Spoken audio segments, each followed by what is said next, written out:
what will I do to increase police presence? That's a really difficult question. And it's easy when you are a candidate to say, oh, I'm going to hire more police officers, I'm going to give them more money, I'm going to give them more tools, I'm going to, whatever it is. The fact is that the council is limited by a budget. And so what the council has been doing over the years is we've been looking for money from the state government, from the federal government. We've actually put together a lead agency. We're the lead agency, and we've pulled together the FBI, the Bureau of Alcohol, Tobacco, and Firearms, all kinds of the CIA, all kinds of different agencies that we've pulled together in Salinas to say we need to strengthen our police force. Because the fact is that we have a nationwide shortage of police officers. How do we attract police officers to Salinas? You can go to Gilroy, and your job is easier. But Salinas we've got tough problems. There's no question about that. So what we need to do is we need to boost salaries. We need to boost benefits.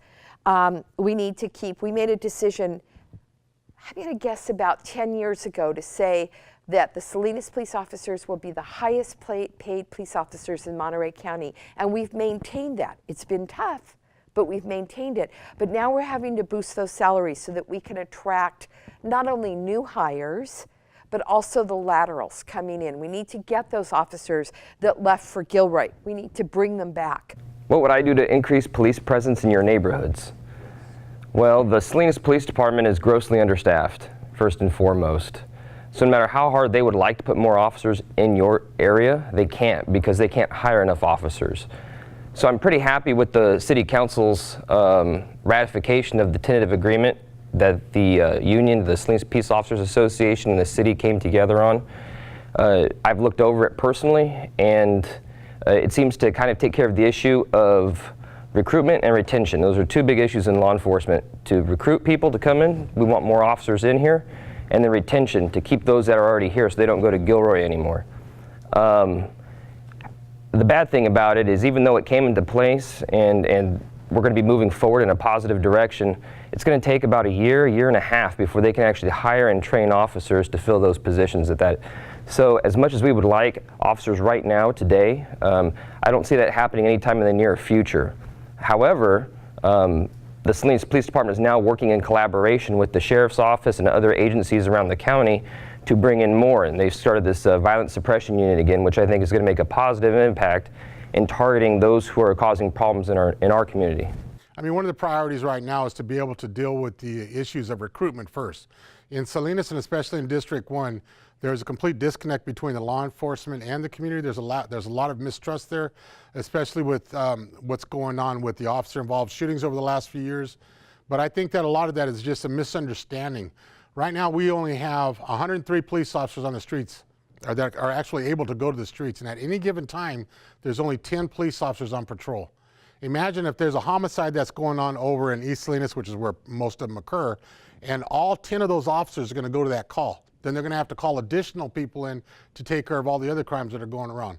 I'm very fortunate that I have a daughter-in-law who's a police officer with the Salinas Police Department, and my son was a police dispatcher. So I got a first-hand experience on looking at the volume of calls and looking at the relationships, or the lack thereof, between the community and the police department. One of my goals is to build that bridge back there again to where we can start having credibility and trust with the police department, and that the police department also understands some of the struggles that we go through.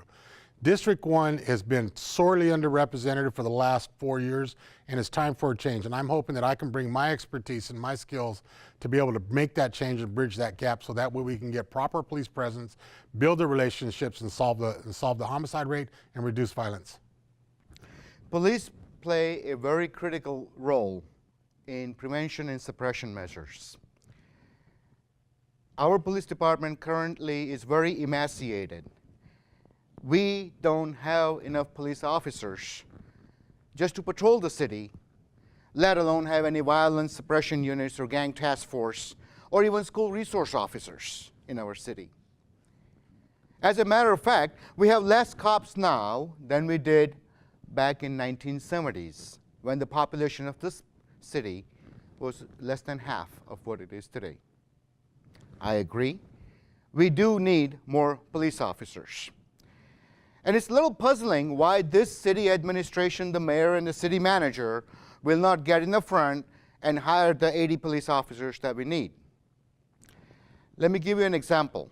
4 years ago, the mantra was that, hey, we don't have money for the police officers.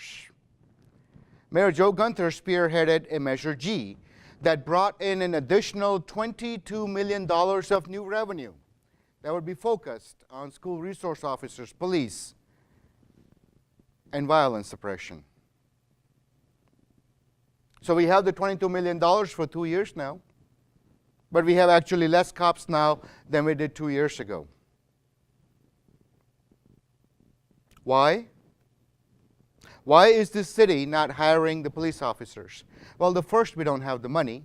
We give you the money, then, secondly, there are no qualified police officers around in Monterey County. When we said go out and talk to every single academy up and down the whole state of California, there are people to be had, there are officers to be had. San Francisco, Mayor Ed Lee got up in front of the police chief and said, I want 350 new cops. Mr. Police Chief, you have 3 months to do it. He made it happen. How is it that some cities can get 350 cops and we're actually going negative in the number of cops? One of the reasons was, police officers don't want to come here because the Officers Association does not have a contract. No cop wants to work in a city where there is no contract. Well, that problem's been solved already. I think we need to stop looking for excuses and not hiring the cops, and we need to start getting our hiring practices and the policies up and running. We deserve the 80 new cops. My pledge of 200 cops by 2020 is solid as a brick, and this is where we need to be.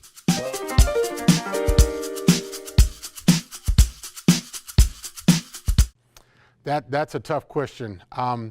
Right now, there's nothing in our community that has a lock on rent. What I mean by rent control. I mean, it's crazy because I live over here in East Salinas as well. I work over here, and that's one of the main reasons why we have such a high homeless population right now. But what a lot of people are not recognizing is before they get homeless, they become houseless. How many of us know people, or even ourselves, that live with other families because we can't afford the rent? It's priced out of our range. We don't have enough money in wages to be able to sustain the living here, so everybody's renting rooms from other people, and you see families with multiple families living in. The primary family there has a home. They can say, I've got my home, I live here. But everybody else is considered houseless, and houseless is one step away from homeless. We need to be able to work on the rent control issues. We need to be able to work on the economy to be able to provide people a sustainable living, a wage. And we need to be able to work on expanding affordable and inclusionary housing. Well, I could work with the city council. I can't do nothing on my own. It's all a team effort. Working with them to see what community organizations like Chispa, what properties the city has as well to expand our low-income housing. I know I myself was a recipient with my family of a Section 8 Housing Authority program, which helped us quite a bit because it was a family of 8 with a single parent, my mom. My father passed away in 1980 in a car accident here in Mark, and he was the only provider at the family. So when my mom had to begin working in 1980, Housing Authority really helped us out, Section 8, where we were able to survive. She was able to pay the rent and have some food on our table. And I think getting programs combined with the city to see where we can expand some of these services. I know there are always issues with funding, and that's always going to be a hurdle. But I guess together with the council, seeing our options would be my first step, and taking any properties that we have to develop and work with community housing programs like Chispa, like I said, to manage them for us and keep housing out there for low-income families. Stabilizing housing rent is a big one. And I think it starts with a very radical type of thinking of doing a rent control approach. Go back again to East Salinas, 80,000 people that live here. We're the majority of the entire city population, yet we're the backbone labor of this entire city and county. What we need to start looking at is doing a strong and independent analysis. We have $9 billion industry, $9 billion with the letter B, for agriculture. 80,000 people living in this side of town, we're the one that's paying the highest rents, highest water bills, highest garbage, electricity.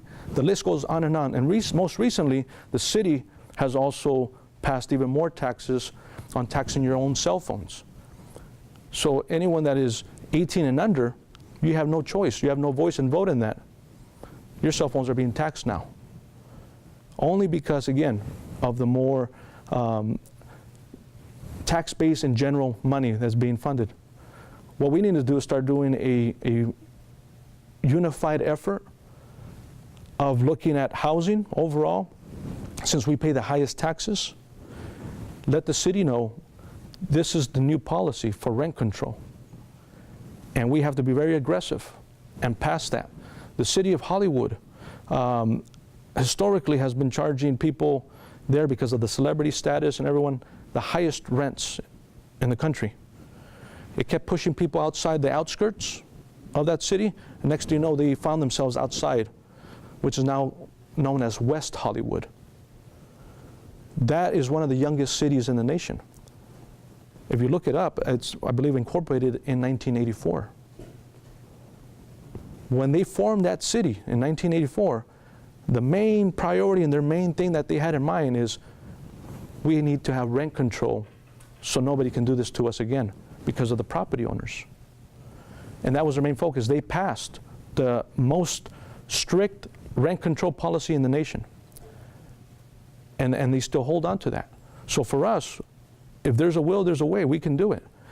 The labor backforce, the background of the fields, the farm workers, $9 billion industry, yet we pay the highest rent.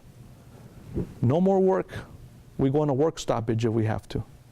No more work until you start providing what's just and equitable to us, and that starts with housing, as well as all these other taxes and everything else we pay. We pay the it's no secret, we pay the highest taxes and the highest assessments than South Salinas, the other side of town, because they're grandfathered in. The history behind this, so I'll give you a quick snapshot of it. 1963 is when the Alisal was incorporated into the rest of the city. They call it annexation. Before that, there was about 4 or 5 failed attempts of elections to get that part, again, East Salinas here where we're at today, Alisal, into the city. Now, why would that happen at least 5 times? Election after election, 1958, 1959, 1960. This is the historical analysis that we have to start making. We had to work with everybody. Is the same situation. We had to work with everybody. I don't think it's the government responsibility. It's everybody that lives in the city to work together to be sure that everybody can afford a decent housing. There is a lot of money that is handled out there, but sometimes it's not used the right way.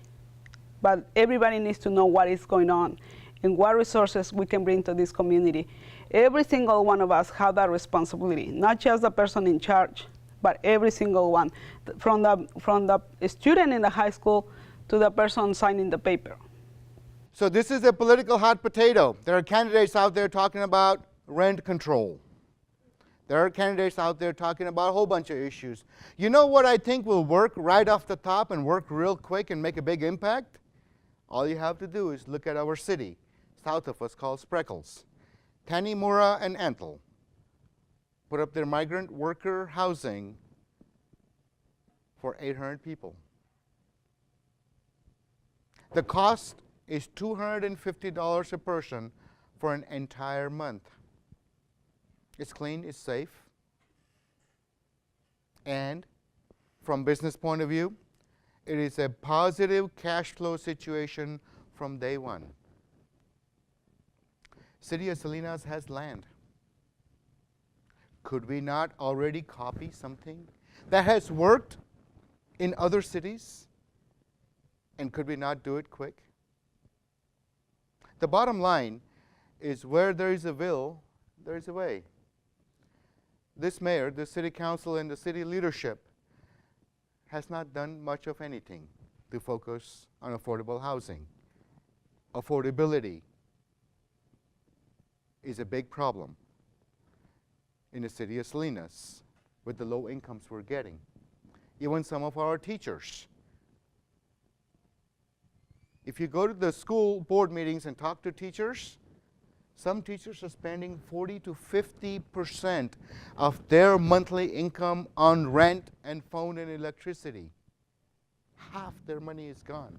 The other half is their food, their clothing, their insurance, gas in the car. There's very little money left. Rents, higher rents, are driving people out of the city of Salinas. We need to fix that and attract more people to actually come to Salinas.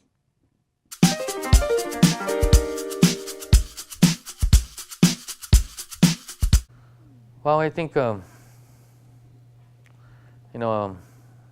like to see the minimum wage increase because the cost of living is increasing all the time, so I like to be hand in hand.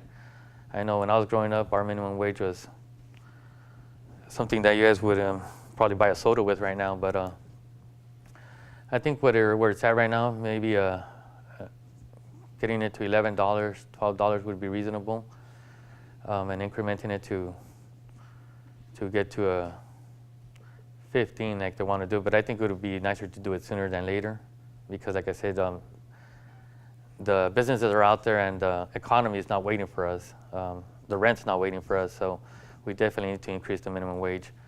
And unfortunately, it's going to be a long time before we get to that $15 one. You know, I think that the minimum wage needs to go. I remember when the minimum wage was 25 cents. Okay, so no, it was a little more than that, but I'm kind of aging myself. But I remember when I first started my agency, minimum wage was $4.75, then it was $5, then it was $6. To me, it's extremely important in this community, in this economy, because it's really difficult to live unless you're making at least $10 to $15 an hour. My son, my youngest son, makes $14 an hour. He works for the Santa Rita School District. He's a driver, a truck driver, and he has a hard time making on that wage alone. So I can imagine how many family members that are out there at $12, $13, $14 an hour who have children to make it. My son's fortunate that he lives and he rents a room with other people, but what happens when he gets married? And he's been driving rigs and trucks now for quite a few years. Goes back to education is important. If we get educated, we learn some higher skills, we learn the sciences, mathematics, and come back and bring some good technology back here and invest in that, we can increase the wages for people. We can't live on $8 an hour or $10 an hour. We need to have a sustainable wage. Well, we've just passed it where there's going to be $15 an hour, and I'll tell you, I don't think that's enough down the road. It may be enough for a young person that's working at McDonald's part-time, but minimum wage you cannot feed your family on in Salinas. And I think you brought it up with the housing. You can't afford a place to live at $15 an hour. I think what we need to do is we need to be understanding that we need people to pay more money to stay here, to be able to afford to live here. And if they take one of those jobs that's minimum wage, they should be able to have some dignity and respect when they get their paycheck. I think what would help is if the federal government and the state government would realize that taxing a person that makes minimum wage, other than Social Security or disability, they take your money and then they send it back to you. Why? Why don't we just leave them make their $15 an hour or whatever it is? And I think you would find that it would make it more affordable. Now, if you make $15 an hour, time they get done, you get about $9. And then you got to go do forms to get your money back. I think that's part of the problem. It's easy to say minimum wage is $15 when the feds and the state are taking more money. And then if you want to have the quote-unquote affordable health care, that's phenomenal. We can take your whole check and say, well, now you owe us money. I think we need to correct those issues. We need health plans worked out so that the workers that are making minimum wage are covered. We have enough money in this country to take care of that. The companies that are getting rich are companies that sell us health insurance. If you could have bought stock in health insurance 5 years ago, today you wouldn't have to work, is what somebody told me. So, but we need to look at all of those issues. It isn't just the wage, it's what we take away from that worker. And then if you drive into a gas station, right now it's not bad, but when it was $5 a gallon and you're a farm worker and you have a family to support and you're making minimum wage, it's pretty tough to make ends meet.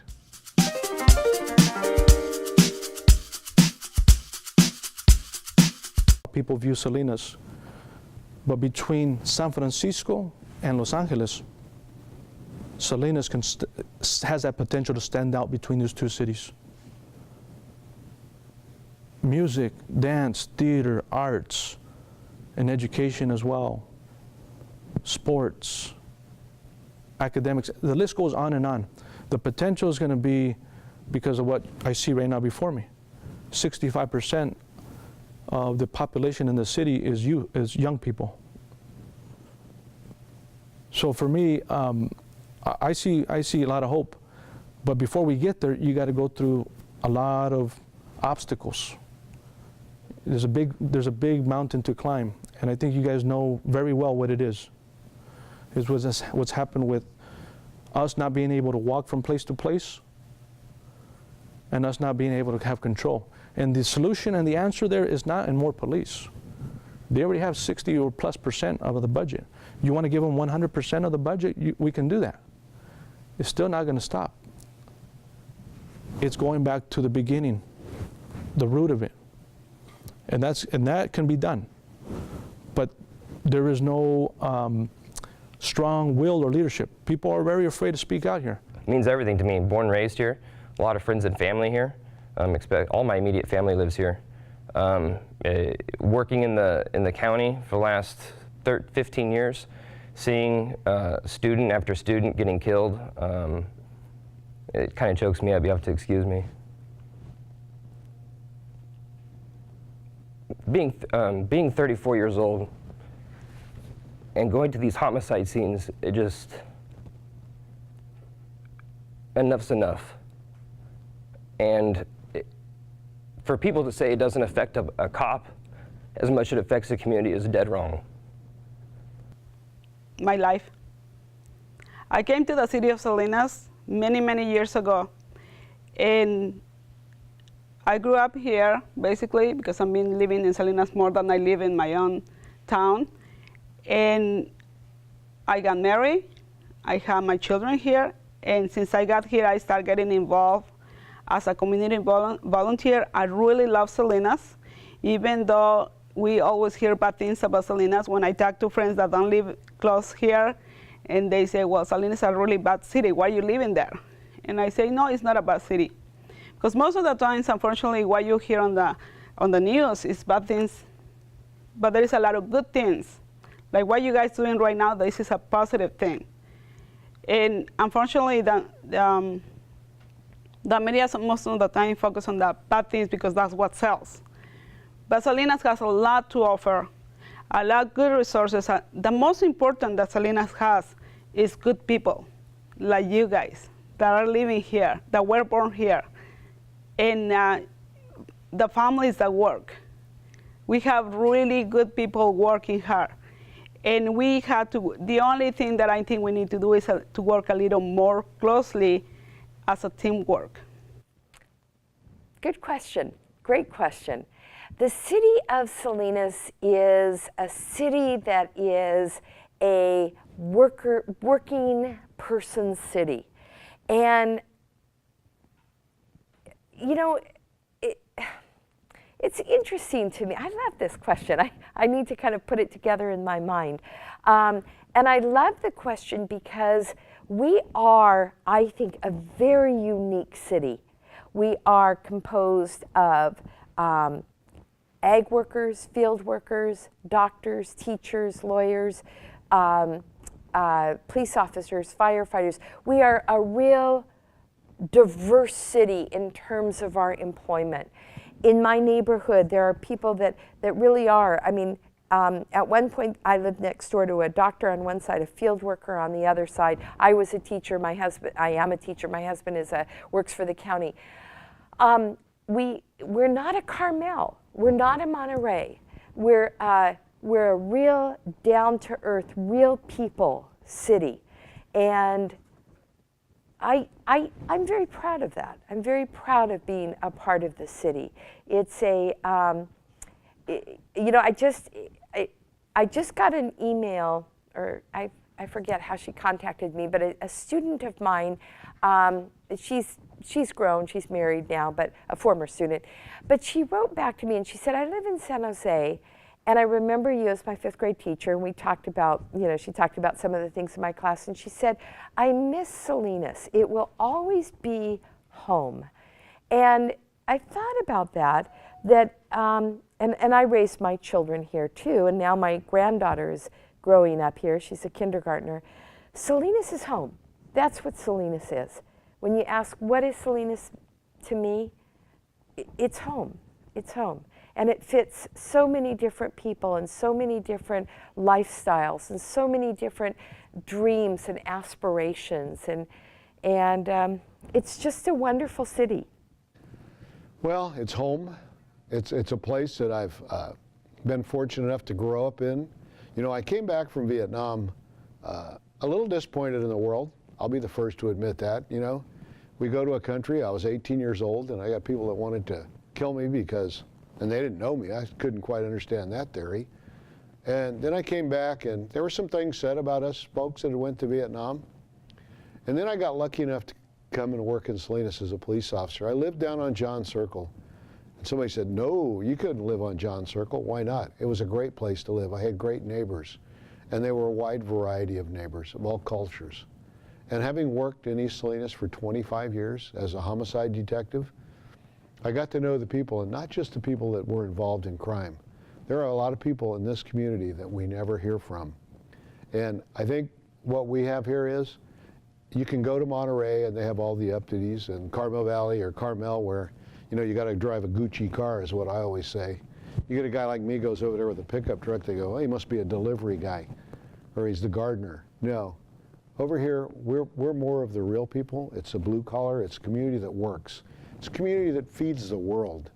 And you know, whenever you go anywhere, and I've been to New York and I've been to Washington, D.C., and I had an opportunity to go to New York to go into a Whole Foods, and it's in the basement of a Time Warner building, and it's got 50 checkout stands. I had never been in a store that had that many checkout stands. That to me was like an amazing thing. And I walked through the produce section, and there it was.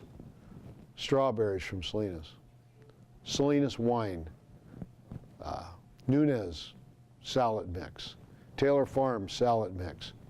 And I'm watching the people, and I watched the lady pick up some of our strawberries. And she goes, I says, where are you buying those? She goes, oh, that's from Salinas. You know, they have really good product and good people. That's what Salinas means to me. It's the people.